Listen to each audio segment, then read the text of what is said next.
নমস্কার বন্ধুরা, প্লেটের গল্প ইউটিউব চ্যানেলে আপনাদের সবাইকে স্বাগত। আজকের প্লেটে আপনাদের জন্য রয়েছে রাধাবল্লভী ও চানা মশলা। চলুন দেখে নিই রেসিপিটা তৈরি করতে কি কি উপকরণ লাগছে। রাধাবল্লভী ও চানা মশলা তৈরি করতে আমার লাগছে চানা, বিউলির ডাল, পেঁয়াজ বাটা এবং আদা ও লঙ্কা বাটা, আর সঙ্গে নিয়েছি আদা, রসুন ও লঙ্কা, আর নিয়েছি টমেটো কুচি, সঙ্গে নিয়েছি 750 ময়দা। এখানে আমি 400 গ্রাম চানা নিয়েছি। চানাটাকে আমি ওভারনাইট ভিজিয়ে রেখেছিলাম, তাই আমি একটা প্রেশার কুকারে দিয়ে 3টে থেকে 4টে সিটি দিয়ে নেব। আমি চানাটা দিয়ে দিয়েছি এবং চানার ভেতরে দিয়ে দিচ্ছি স্বাদ অনুযায়ী লবণ এবং হলুদ দিয়ে এটাকে আমি 4টে থেকে 5টা সিটি দিয়ে দেব। এখানে আমি 2 চামচ মৌরি আর 1 চামচ জিরে খালি খোলায় নাড়িয়ে একটু গুঁড়ো করে নিয়েছি।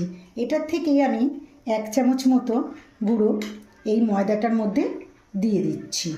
আর দিচ্ছি বিউলির ডাল, যেটা আমি ভিজিয়ে রেখেছিলাম, সেই বিউলির ডালটাই আমি বেটে নিয়েছি। এখান থেকে 2 চামচ মতো দিয়ে দিলাম আমি এর ভেতরে। সঙ্গে নিচ্ছি স্বাদ অনুযায়ী লবণ, আর দিচ্ছি একটু চিনি, 1 চামচ মতো। চিনিটা আমি গুঁড়ো করে রেখেছি। আর সঙ্গে দেব আদা এবং কাঁচা লঙ্কার যে পেস্ট করে রেখেছিলাম সেটা। সবগুলো দিয়ে আমি খুব সুন্দর করে মাখিয়ে নেব। আর দিচ্ছি একটু সাদা তেল ময়ানের জন্য। দিয়ে আমি এগুলোকে, এই শুকনো উপকরণগুলোকেই আগে খুব ভালো করে মেখে নেব। উপকরণগুলো আমি খুব ভালো করে মেখে নিয়েছি। এখন আমি ঈষদুষ্ণ গরম জল দিয়ে, অল্প অল্প করে জল দিয়ে ময়দাটা খুব ভালো করে মেখে নেব। ময়দাটা আমি মেখে নিয়েছি। এখন আমি এটাকে ঢাকা দিয়ে রেস্টে রেখে পুরটা তৈরি করে নিচ্ছি। আমি একটা কড়াই বসিয়ে দিয়েছি, তার মধ্যে আমি দিয়ে দিচ্ছি 2 চামচ মতো সাদা তেল। তেলটা একটু গরম হলে তার মধ্যে দিয়ে দেবো আমি হিং। হিং দিয়ে আমি তার মধ্যেই দিয়ে দিচ্ছি একটু কালো জিরে ফোড়ন।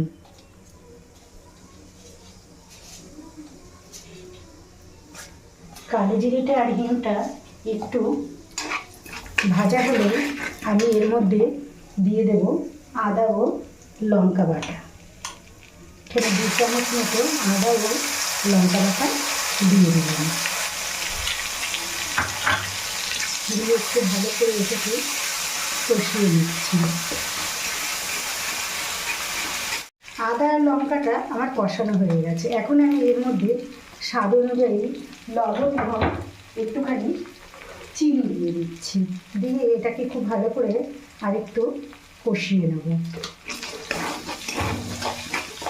যতক্ষণ না চিনিটা আমার বলছে ততক্ষণ আমি সুন্দর করে এই আদা আর লঙ্কাটা কষিয়ে নেব। আদা লঙ্কার কাঁচা গন্ধটা চলে গেছে। এখন আমি পুর তৈরির জন্য এর মধ্যে বাটা যে ডালটা ছিল সেটা দিয়ে দিলাম। দিয়ে এটাকে খুব সুন্দর করে ভেজে নেব।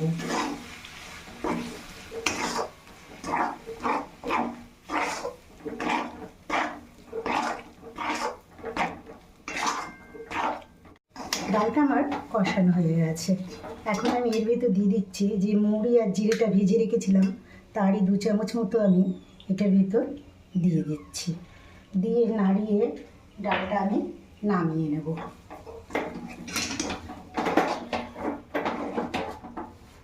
কড়াই বসিয়ে দিয়েছি, তার মধ্যে দিয়ে দিচ্ছি 2 থেকে 3 চামচ সর্ষের তেল। তেলটা আমার গরম হয়ে গেছে। এখন আমি এর ভিতরে দিয়ে দিচ্ছি 2টো শুকনো লঙ্কা ও 2টো তেজপাতা, আর দিয়ে দিচ্ছি 1/2 চামচ মতো জিরে। এটা ফোড়ন হয়ে গেলেই আমি এর ভিতরে দিয়ে দিচ্ছি যে পেঁয়াজটা ভেজে রেখেছিলাম সেই পেঁয়াজ।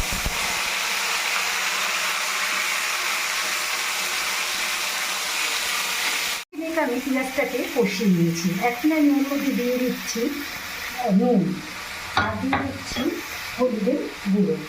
সামান্য একটু হলুদের গুঁড়ো দিলাম, কারণ নুন আর হলুদ আমার চানা সেদ্ধর সময়ও দেওয়া আছে, এই জন্য দুটো আমি অল্প অল্প করে দিয়ে দিলাম। এখন আমি সামান্য কিছু শুকনো মশলা এর ভেতর মেশাবো। এখন আমি দিয়ে দিচ্ছি 1 চামচ মতো ধনে গুঁড়ো, আর দিব সঙ্গে লাল লঙ্কার গুঁড়ো। লঙ্কাটা আপনারা স্বাদ অনুযায়ী দেবেন। আমি এখানে 1.5 চামচ মতো লঙ্কা গুঁড়ো দিয়ে দিলাম। দিয়ে এটা একটু কষিয়ে এর মধ্যে দিয়ে দেবো আদা, লঙ্কা আর রসুন আমি এখানে পেস্ট করে রেখেছি, তার থেকে 3 চামচ মতো আমি দিয়ে দিচ্ছি। দিয়ে খুব ভালো করে কষিয়ে নেব।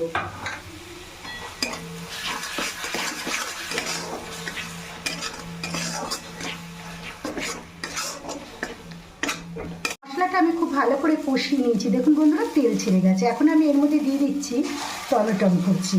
টমেটমটাও আমি খুব ভালো করে কষিয়ে নেবো যতক্ষণ না এর কাঁচা গন্ধটা চলে যাচ্ছে। দেখুন বন্ধুরা, মশলাটা আমার খুব ভালো করে কষানো হয়ে গেছে এবং টমেটোমেরও কাঁচা গন্ধ চলে গেছে। এখন আমি এর ভিতর দিয়ে দিচ্ছি বয়েল করে রাখা ছোলাগুলো। জল শুদ্ধই আমি ছোলাগুলো সবটার ভেতর দিয়ে দেবো। দেখুন বন্ধুরা, চানা মশলাটা আমার তৈরি হয়ে গেছে। এখন আমি এর মধ্যে দিয়ে দিচ্ছি সামান্য একটু চিনি, একটু স্বাদ বাড়ানোর জন্য, আর দেব টমেটো সস। এটা দিলে ঠিক রেস্টুরেন্টের স্বাদের মতোই স্বাদটা আসবে। এই জন্য আমি 2 চামচ মতো টমেটো সস এর ভেতর দিয়ে দিলাম। দিয়ে এখনই আমি এর মধ্যে দিয়ে দেবো একটুখানি কসুরি মেথি উপর থেকে, আর দিচ্ছি 1 চামচ মতো গরম মশলা। দিয়ে আমি সবগুলো খুব ভালো করে মিশিয়ে নিচ্ছি।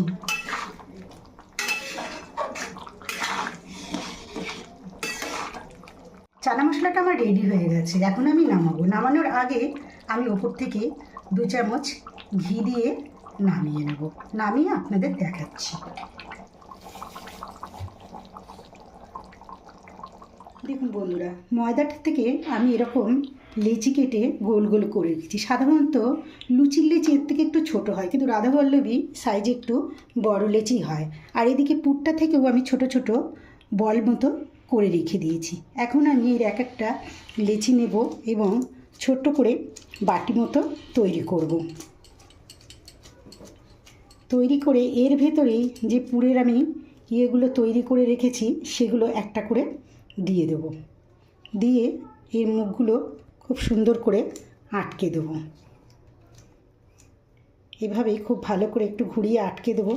দিয়ে খুব ভালো করে এইভাবে গোল গোল করে একটু তেল মাখিয়ে রেখে দেব। দিয়েই আমি প্রত্যেকটা এইভাবে তৈরি করে নিয়ে আসছি। আপনাদের আর একটাও আমি দেখিয়ে দিচ্ছি। এইভাবেই বাটির মতো করে নেব।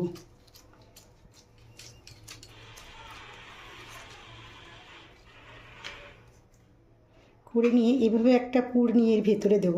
দিয়ে এইভাবে মুখটাকে সবগুলো মুখ একদিকে নিয়ে এসে আমি আটকে নেব।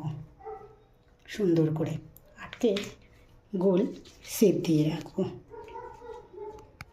দেখুন বন্ধুরা, সব কটার মধ্যেই আমি পুর ভরে এভাবে তেল মাখিয়ে রেখে দিয়েছি। এখন আমি এখান থেকে একটা একটা নেব, আর সামান্য একটু তেল আমি চাকতিতে এবং বেলনিতে লাগিয়ে নেব। নিয়ে একটা একটা করে বেলবো। অবশ্যই করে প্রথমে এটা একটুখানি চেপে এরকম চারিদিকে ছড়িয়ে নিতে হবে, তারপরে খুব আস্তে আস্তে এটাকে বেলতে হবে। অল্প অল্প করে বেলেই আপনাকে ঘুরিয়ে নিতে হবে, নয়তো এটা ফেটে যাওয়ার ভয় থাকবে। আর লুচির মতো খুব বেশি পাতলা করেও আমরা এটাকে বেলবো না, একটু পুরু করেই বেলবো। দেখুন ঠিক এইভাবে আমরা বেলে নেব। এরকম পুরুত্বেরই ভাবে আমি এটাকে বেলবো। প্যান বসিয়ে তার মধ্যে আমি সাদা তেল দিয়ে দিয়েছি। তেলটা আমার গরম হয়ে গেছে। এখন আমি যে রাধাবল্লভীগুলো বেলে রেখেছিলাম সেগুলো এখন আমি ভেজে নিচ্ছি এবং একটা একটা করেই আমি দেব এবং এটা মিডিয়াম আঁচেই ভাজতে হবে। এই রাধাবল্লভীটা ছেড়ে এটাকে অন্তত 5 থেকে 7 সেকেন্ডের মতো নাড়ানো যাবে না। এটা আছেই নিচেটা হয়ে গেলে উপরে তেলের উপরে ভেসে উঠবে এবং সেই সময় আমাকে এটা একটু তেল ওপরে এরকম করে ছিটিয়ে দিতে হবে, কিন্তু রাধাবল্লভীটার গায়ে হাত দেওয়া যাবে না। দেখুন বন্ধুরা, ওপরটা সাদা হয়ে গেছে, হয়ে ওপরটা তেলের উপরে ভেসে উঠেছে। এখন আমি এটাকে আস্তে করে উল্টে দেব। উল্টে ঠিক একইভাবে আমি তেল দেব, আর আঁচটা কিন্তু আমার মিডিয়ামই থাকবে।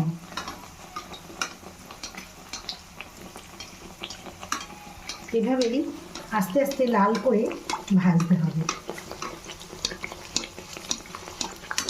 এই রাধাবল্লভীর ময়ানটা যদি খুব ভালো হয় তাহলেই এভাবে ফুলে উঠবে, নয়তো রাধাবল্লভী কিন্তু ফুলবে না। এর জন্য আপনারা ময়ানটা দেওয়ার সময় লক্ষ্য করবেন। দেখুন কেমন ফুলে উঠেছে। রাধাবল্লভী সবসময় লাল করেই ভাজতে হয়, তাই একটু সময় নিয়ে ভাজবেন। দেখুন বন্ধুরা, আমি রাধাবল্লভী ও চানা মশলাটা সার্ভ করে দিয়েছি। কেমন হয়েছে? যদি এই রেসিপিটা আপনাদের ভালো লেগে থাকে তাহলে লাইক ও কমেন্ট করবেন, এবার আমার চ্যানেলটা সাবস্ক্রাইব করে আমার পাশে থাকবেন। আজ তাহলে এ পর্যন্তই, আবার আপনাদের সঙ্গে দেখা হচ্ছে নতুন কোনো রেসিপি নিয়ে।